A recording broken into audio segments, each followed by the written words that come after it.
Para quem nos ouve e não conhece, o preço de combustível no Brasil é formado, a grosso modo, por 4 grandes componentes. É o preço da Petrobras, né? O preço de quem produz o derivado. Então, a Petrobras é determinante porque ela abastece cerca de 75%, 80% do mercado interno. Tem uma parcela que é abastecida pelos importadores. Então, tem o preço desses dois atores, importadores e Petrobras. A gente tem os impostos que se dividem em dois, né? Tem os impostos federais e os impostos estaduais, mas vamos dizer assim, os tributos, eles são uma segunda parcela desse componente aí, que é o preço. A Petrobras, em 2016, tomou uma decisão, algo que ela não tinha feito, e o Estrela está aqui pode me desmentir depois, mas até a gestão da presidenta Dilma não existia, vamos dizer assim, uma política direcionada ou aberta para o mercado de como a Petrobras ajustava preço. A Petrobras tinha uma série de critérios internos, financeiros, enfim, operacionais, que ela reajustava o preço a partir de uma série de variáveis, do mercado, dos movimentos de oferta e demanda, uma série de questões do barril de petróleo, mas enfim, não existia uma política, vamos dizer assim, que obrigasse a Petrobras a reajustar preço à medida que algumas variáveis se alterassem no mercado internacional. Então, o que foi feito ali foi dizer o seguinte: olha, a partir de agora, o preço dos derivados, eles vão variar segundo um negócio chamado PPI, né, que é o preço de paridade de importação, que ele tem basicamente 3 grandes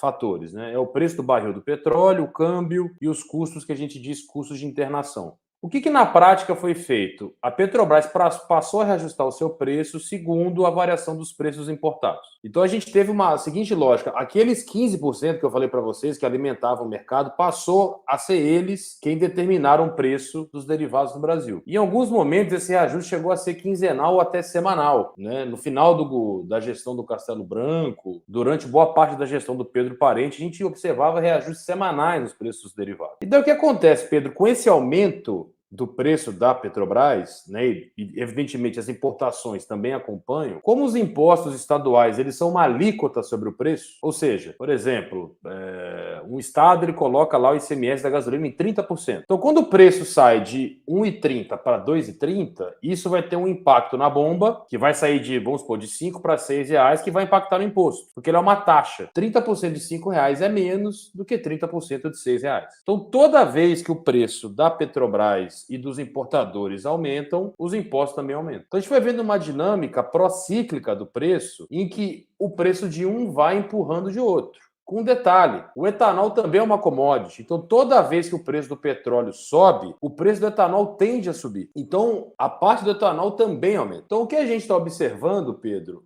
no mercado, o que a gente tem hoje no Brasil é uma estrutura de preço que eu costumo dizer que é uma estrutura procíclica. Por que procíclica? Porque toda vez que o produtor aumenta o preço, todos os outros componentes aumentam. Então por isso que quando a gente vê essa disputa, esse engalfinhamento dos atores envolvidos com o preço dos derivados, a gente vê um culpando o outro usando uma série de dados que, em geral, são dados verdadeiros. De fato, o imposto aumentou nesse período. Isso é um dado verdadeiro. A questão é por que ele aumentou. Não houve uma decisão dos governadores de aumentarem a alíquota. O que houve é que a alíquota, ao incidir no preço, ela acaba cobrando mais porque o preço aumentou. E aí, então, assim, Pedro, de maneira resumida, essa é um pouco a explicação do aumento de preço. Você vai me perguntar: bom, Rodrigo, mas precisava ser assim? É aí que vem a questão, né? E é por isso aí que eu retomo o início da minha resposta, que o culpado é o governo federal. De fato, a gente no Brasil está vivenciando um período nos últimos 2 anos de uma desvalorização cambial absurda e de um aumento de preços de petróleo também muito significativo, né? Quando a gente pega o auge da pandemia, o Brent bateu a menos de $20, ele está agora a 80, e o câmbio, de fato, nos últimos 3, 4 anos saiu de R$3 e está quase 6. Então, de fato, isso tem uma pressão de custos relevante para a própria Petrobras, tem impactos, e isso não pode ser ignorado. Mas o meu ponto, Pedro, nessa discussão é o seguinte: não é novidade para ninguém que o preço do barril do petróleo ia aumentar. Todo mundo sabia que a pandemia em algum momento ia acabar e que aquele preço que foi lá para baixo de $20, $15, ele em algum momento ia voltar ao preço de antes, que era $60, $70 o barril. Isso não era novidade para ninguém. Qualquer analista lá na pandemia diria: olha, com o curso da vacinação, com o ritmo de volta da demanda, o preço do barril vai explodir. E o câmbio desvalorizado, em certa medida, também tem muito a ver com o governo federal. Então, o que eu estou querendo dizer aqui, Pedro? Os motivos que fazem o preço ser alto, né, que é o preço e o câmbio, tem muita influência com a omissão e os erros cometidos pelo governo. E a decisão da Petrobras, a gente tem que lembrar isso, a Petrobras, embora seja uma empresa de economia mista, a gestão é conduzida basicamente pelo governo federal. Decisão da presidência do governo federal, por exemplo. Então, a própria decisão de implementar essa política também é do governo federal. Então, quando a gente olha para esse combo do que está acontecendo com os preços no Brasil, isso tem muito relação com o governo federal. Tanto pelas causas, que é essas que eu estou explicando para vocês, como pelas próprias consequências. O governo federal não é capaz nem de atuar nas causas, ou seja, de fazer uma discussão sobre a atual política de preços executadas pelo PPI, ele não é capaz de fazer uma discussão sobre, ou de tomar medidas para tentar frear a desvalorização cambial, assim como o governo é incapaz de executar qualquer medida que ajude a conter o preço. Então, assim, quando a gente olha, e aí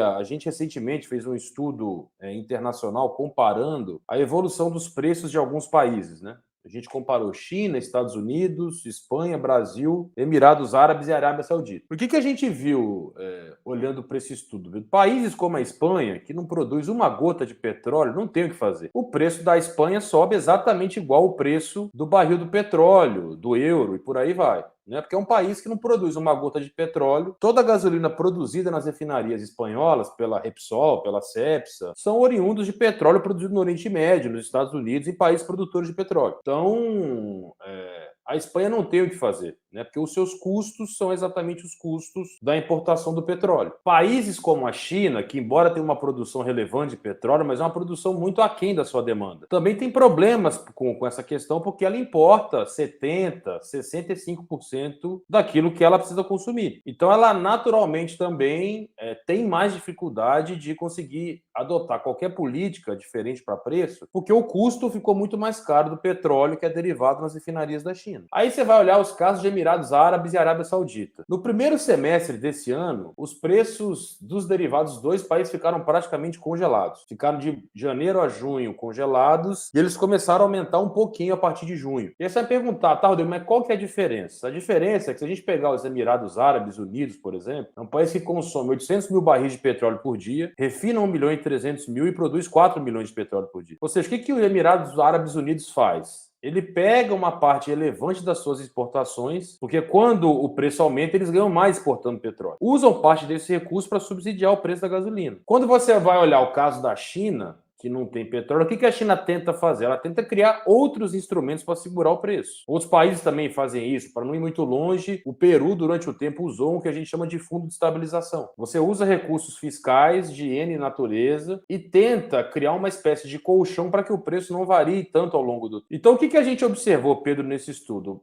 Países que não produzem petróleo, são obrigados a importar, usam alguns instrumentos para tentar amenizar o aumento, embora eles não consigam com muita eficiência, mas em alguns momentos fazem isso. E os países produtores usam a sua capacidade de produção para, de fato, segurar o preço. E o que o Brasil faz? Nada. Não faz nenhuma coisa nem outra. É claro que o caso brasileiro não é o caso árabe, né? A nossa produção de petróleo ainda não tem, a gente não é capaz de exportar o volume que a Arábia Saudita e que Emirados Árabes exportam em relação ao seu consumo, mas a nossa situação é muito mais favorável que China, Estados Unidos e Espanha. E o Brasil não adota nenhum instrumento para resolver o problema. E os instrumentos que adotam claramente são ineficazes. Então a gente viu que o governo federal, em maio, tentou lá reduzir os impostos federais. Aí o que aconteceu, Pedro? Pega o gás de cozinha, por exemplo, dos R$100 que a gente paga, R$3 é de imposto federal. O que acontece? O governo zera, a margem de distribuição e da revenda come os R$3. Então, assim, as medidas que foram adotadas são medidas completamente ineficazes e inadequadas para o caso brasileiro. Então, assim, Pedro, quando a gente olha, né, e aí não sei também, o Estrela depois vai dar a opinião dele, mas do meu ponto de vista, quando a gente olha para essa situação, tanto a causa do aumento de preços, que aí tem a relação com a Petrobras, tem a relação com a questão tributária. De fato, eu acho que a gente precisa discutir essa estrutura procíclica dos preços. É um debate importante. Projeto de lei do dia para a noite sem conversar com os governadores, porque tem impacto nas receitas dos estados. Então, você precisa chamar os governadores para conversar e discutir a estrutura tributária do preço. Medidas, ou então, quando você atua na consequência, medidas de fundo de estabilização, ou qualquer outra medida do gênero, o governo federal simplesmente foi omisso nesse processo. E, como é de praxe, gera uma série de desinformação sobre a questão do preço, né? Então, assim, Pedro, para eu também não me estender muito, mas assim, a gente hoje vive, na minha avaliação, o pior dos mundos, né? Nós temos um cenário internacional extremamente desafiador, de fato tenso. A gente está vivendo um período de volta da pandemia, e todas essas variáveis, de fato, colocam uma série de desafios para quem está coordenando essas políticas públicas. Enfim. Mas a gente vê no mundo inteiro vários países tentando utilizar instrumentos. A gente está vendo, por exemplo, em alguns lugares do mundo, o pessoal reestatizando empresas de água, de energia elétrica. Outro dia, a Shell, empresa anglo-holandesa privada, comprou uma série de pequenos distribuidores de energia na Inglaterra para não faltar energia lá. Não foi a PetroChina ou não foi a Aramco que fez isso. Quem fez foi a Shell. Então, assim, e aí eu sempre digo isso, né?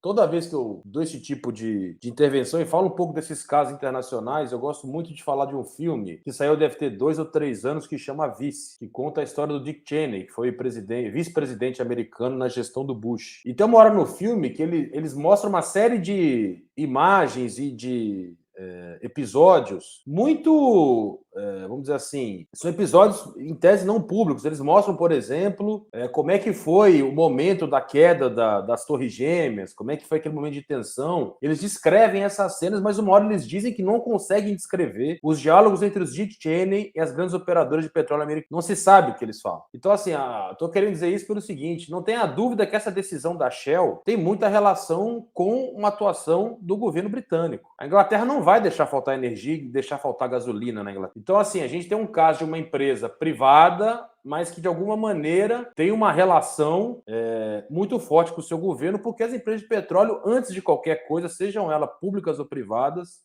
são instrumentos de poder dos Estados nacionais. Sempre foram e vão continuar sendo enquanto o petróleo for relevante. No Brasil, a gente vive o completamente contrário. Nós temos uma empresa de capital misto, com o Estado sendo acionista majoritário, né, nas ações ordinárias, mas que na prática não tem nenhuma relação com o Estado brasileiro. Se a gente lê o que é divulgado, o que é publicado, a gente vê que não há nenhuma relação hoje da empresa com o governo federal. E, assim, de novo, o responsável disso não é a Petrobras, o responsável disso é o governo federal. Eu acho assim, muitas vezes a gente eu acho que muitas vezes a gente acaba, quando fala da Petrobras, esquece de falar quem é o dono e quem define essas decisões da Petrobras, é o governo federal. Então, Pedro, para fechar, acho que a minha participação, já falei bastante, eu acho que a gente tem um cenário, e aí vou concordar com o Estrela sobre esse debate, eu tenho bastante pessimismo em relação a esse debate, eu não vejo nenhuma perspectiva de mudança, porque o governo vai continuar sendo o mesmo até o ano que vem. Então, assim, nós vamos continuar vendo o preço sendo alterado por essas variáveis aí. Nós não vamos ver o governo tomar nenhum tipo de medida que ajude a tentar conter esse movimento, e o nosso povo tende a continuar pagando por isso, pelo menos até o final de 2022.